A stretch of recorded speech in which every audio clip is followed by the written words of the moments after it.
3:23 a.m., April 26, 1986.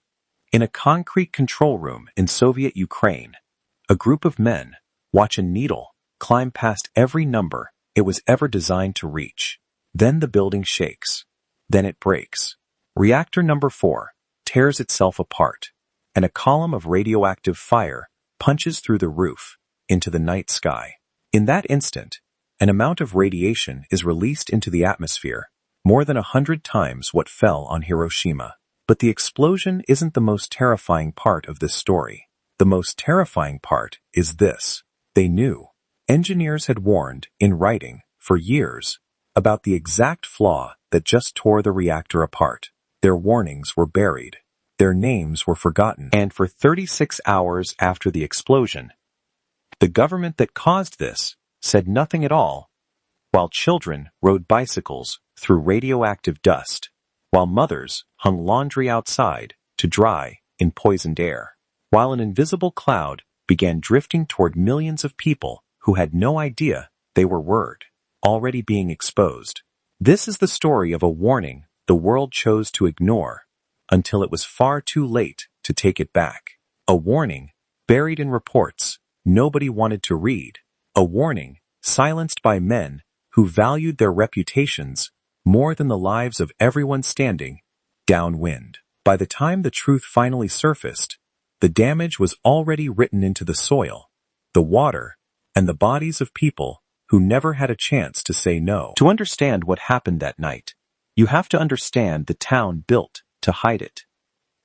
Pripyat rose out of the marshland in 1970, a shining showcase city constructed for the workers of the Chernobyl nuclear power plant. Wide boulevards, a Ferris wheel waiting for its grand opening. Nearly 50,000 people living inside what Soviet propaganda called a model of the atomic future. Beneath that gleaming surface sat Reactor Number 4, one of 4 RBMK reactors built on a design so unusual, so dangerous, that Western nations had refused to build anything like it. The RBMK had a flaw buried deep in its physics. At low power, instead of slowing the reaction down, control rods could suddenly speed it up. Soviet nuclear scientists knew. Reports had circulated for years describing near misses at other RBMK plants. Incidents were quietly scrubbed from official records to protect the illusion of Soviet technological superiority.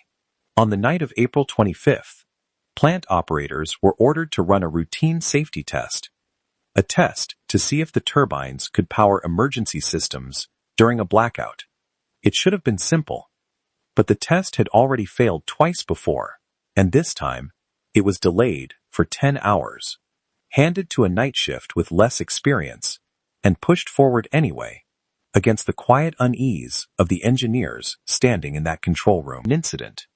Nobody in that room understood they were about to trigger the very flaw their own scientists had spent years trying to bury, a flaw that existed on paper long before it existed in flame. Somewhere in a locked drawer, in a filing cabinet nobody dared open, the answer to what was about to happen had been sitting for years, forbidden knowledge, waiting for the one night no one listened. At 1:23 a.m., the test begins. Power in the reactor core drops far lower than it should, and a toxic buildup of xenon gas starts poisoning the reaction from within. To compensate, operators pull out control rods that should have stayed locked in place. It is a decision that violates every safety protocol they were trained on, and it is the decision that seals the fate of everyone in that building. Power surges, then surges again.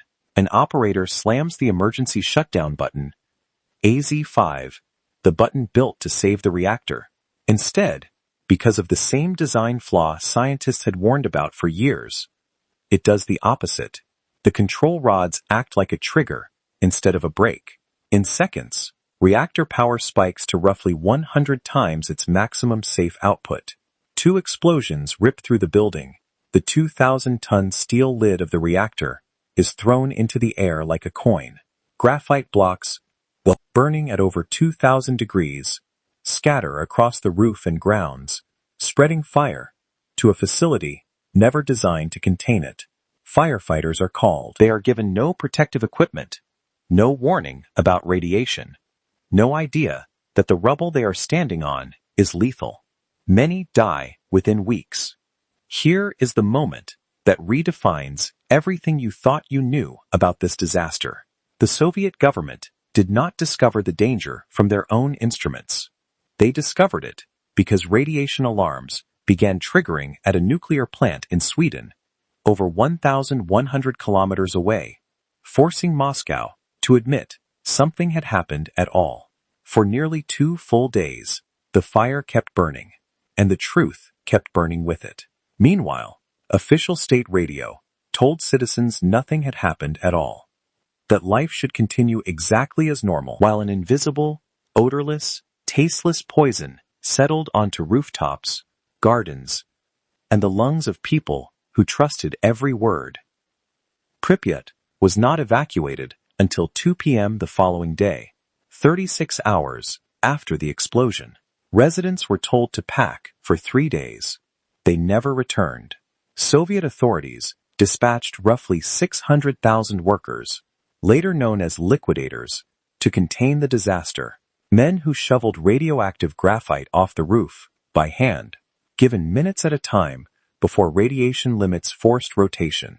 Official Soviet figures listed 31 immediate deaths. Independent researchers and international health agencies estimate the true toll from cancers and radiation illness over following decades reaches into the thousands, and by some estimates, far higher.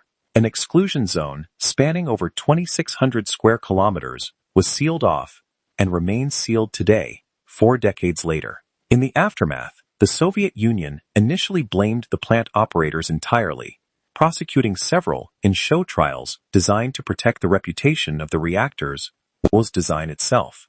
It would take years and the work of scientists like Valery Legasov before the world learned the truth that the disaster was not simply human error, but a flawed reactor design the state had known about and hidden for years. Legasov would later take his own life, having fought to expose what his government tried to bury.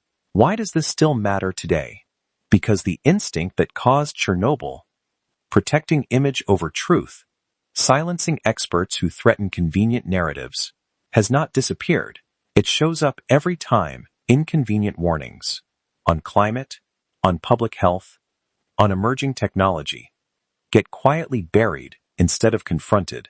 Chernobyl did not happen because no one saw it coming. It happened because the people who saw it coming were not allowed to speak loud enough. And every year that the exclusion zone remains empty, every overgrown street, every abandoned classroom, still scattered with children's shoes, stands as physical proof of exactly what silence costs. Every disaster like this shares the same quiet origin. Trend, not a lack of knowledge, but a refusal to listen to it. Somewhere, someone always sees the warning first. The question history keeps asking us is whether we build a world where that person is heard or a world where they are silenced to protect comfortable illusions. Chernobyl is not just a story about a reactor. It is a mirror. It shows us what happens when pride outweighs truth, when power protects itself instead of the people it serves. The radioactive dust eventually settled. The silence that let it spread never fully has. So we have to ask ourselves, what warnings are being ignored right now, in our own time, by people who would rather protect an image than admit the truth? Tell us what you think in the comments below. And if this story shook you the way it should, subscribe. Because history is still trying to warn us, and we are running out of excuses not to listen. Because somewhere, right now, another warning is being written down and quietly ignored.